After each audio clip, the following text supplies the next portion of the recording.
Achieving career success isn't a matter of luck. It requires a combination of the right tools, skills, and personal branding. So how do you stand out? IPIB Perspectives is here to give you everything you need to get the career of your dreams in a crowded marketplace. Welcome to IPIB Perspectives.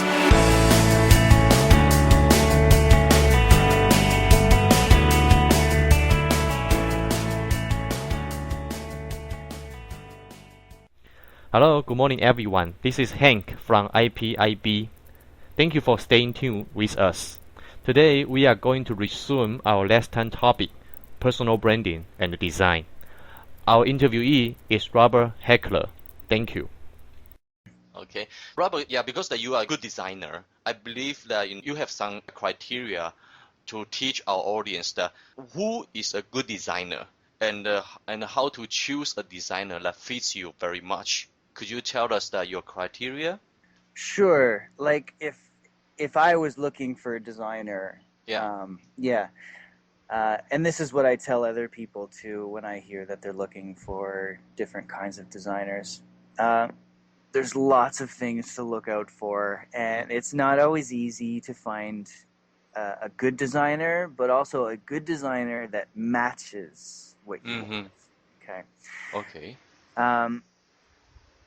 So the first step is looking in the right places for designers. Most times here in Taiwan, it's looking for people that you know. When I hear about people looking for designers, they ask people. They look face to face. They call their friends and they ask around, and that's fine. That's a great way because that's a huge part of doing business in Taiwan. Word of mouth, right? Word of mouth and face to face. Yes. Yeah. But online, there are some good places to look too. Wow. There are design directories that you can look at, and they also have Taiwanese businesses listed as well. Okay. There are some design galleries and portfolio communities like Behance that I mentioned before. It's called the Behance Network. It's a great Behance Network. Okay. Great place to find excellent designers all over the world. So it depends on if you're looking for someone locally or if you're okay working with someone somewhere else in the world. I've done work for people all over the world, and it's not a problem. Projects still run very smoothly because I have a process, and this process works for anybody. It doesn't matter where you live. Oh, okay, great. How about Pinterest?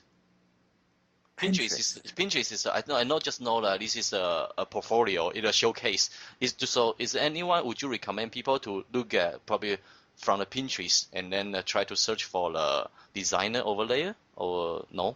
I never thought about it. But okay.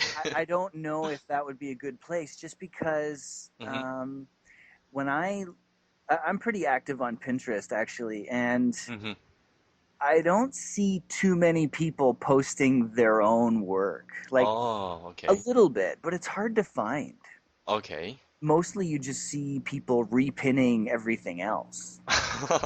Okay. They might have one board for their work, and you can go look at that. That would be great. Yeah.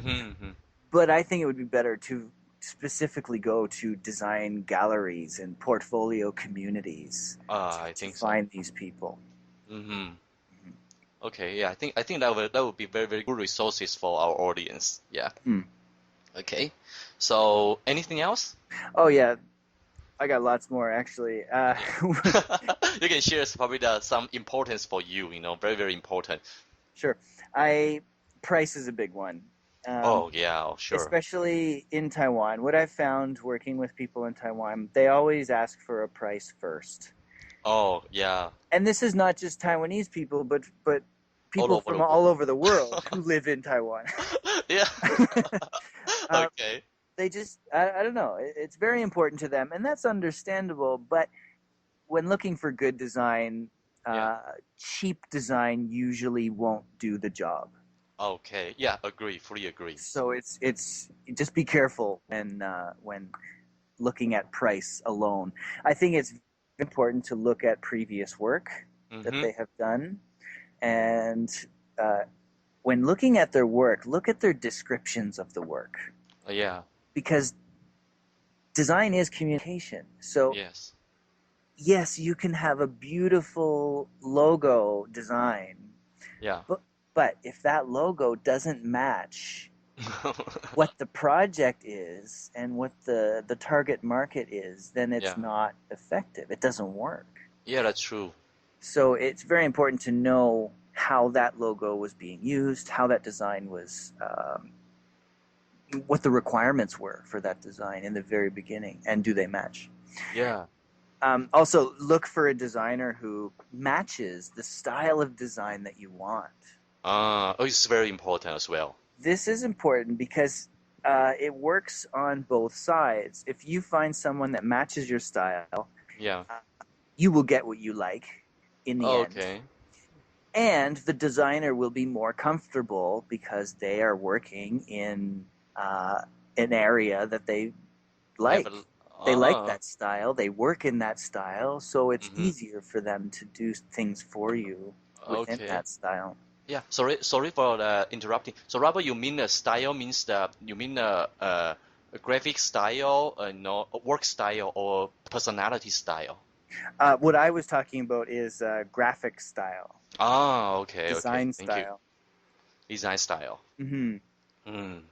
So so you think that you got to check their design style, their work, and then if you really enjoy that work, and then love that kind of style, and then probably you can contact that person because the style is what you like, and then that will fit in with your idea.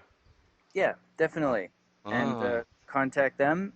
And so there are some things that a good designer should do for you in the very beginning. And not just designers. I think many different professionals should explain their process to you. Yeah, agree. In the very beginning. Yeah. And also, what will you get when the project is finished? Yeah, agree. I think sorry. Please If go you, ahead. if you want a logo design, is it just a name? Is it a name and an icon? Is it do you need business cards done too? Do you need all the electronic files? What do you need in the end? And what will they give you in the end? Okay, yeah.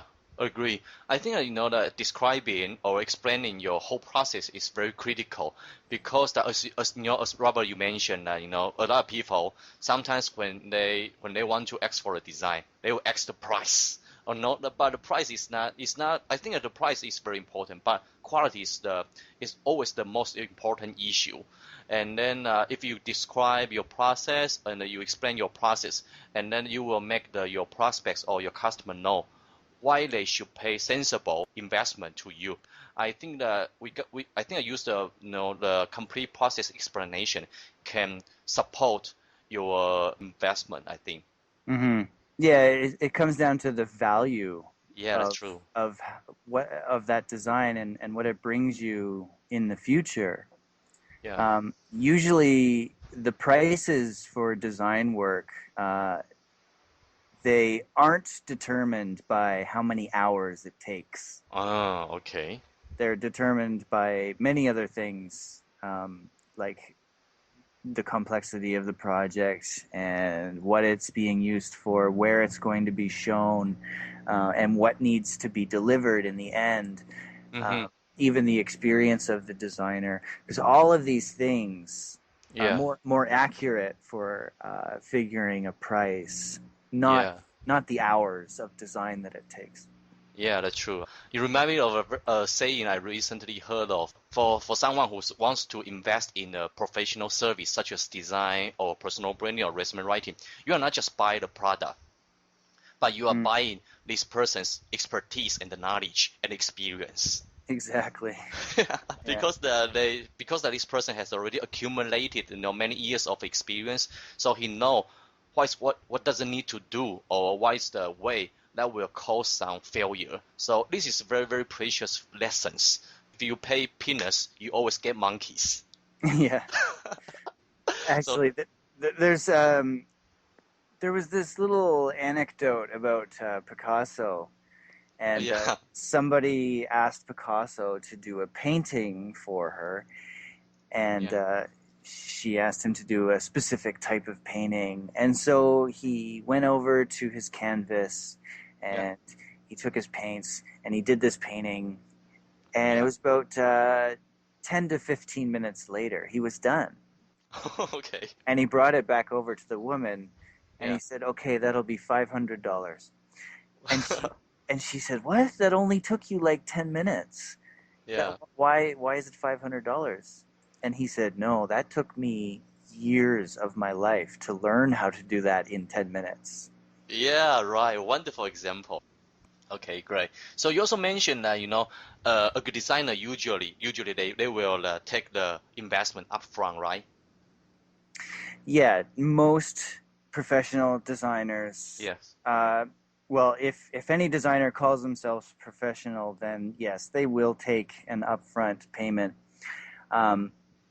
This is standard in the design industry, and mainly it's because projects get canceled.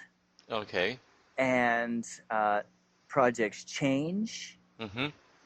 And sorry to say, but some clients, in the end, they just don't want to pay. Oh, okay. Yeah, I agree. And that could be for many reasons. One reason just could be that that there's a miscommunication and they don't like what the designer did. Mm-hmm. But at that point, if the client just says, "No, I don't want to pay you," then it's over. Okay. But yeah, that's true. If there was an upfront payment, and then the client doesn't like the work, then at that point, it's the designer's responsibility to do something to fix that. Okay, and to make the design better or different so that the client accepts it, so that it matches the requirements of the project. Yeah, I agree. So that's why the preliminary communication and the style matching is so important. Yeah, that helps a lot in the beginning. Yeah. What you say is correct. Just like, because the professional, in our team's opinion, it's just like a doctor. You will pay the entrance fee in the beginning, and then you go see the doctor. Right. Yeah. So I think that's a professional system that you got to pay in beginning in full, and then you go to see the doctor, even though the doctor diagnosed that, say, you are not sick, but you still pay for his expertise. Right, his expertise and his time, and he's giving that to you. That's value, right? Yeah, exactly. Yeah. Now that you're more prepared to move forward with your career, don't let the learning stop now. Head over to IPIBresume.com for more amazing tools to help you brand yourself in a crowded marketplace, and we'll see you next time on IPIB Perspectives.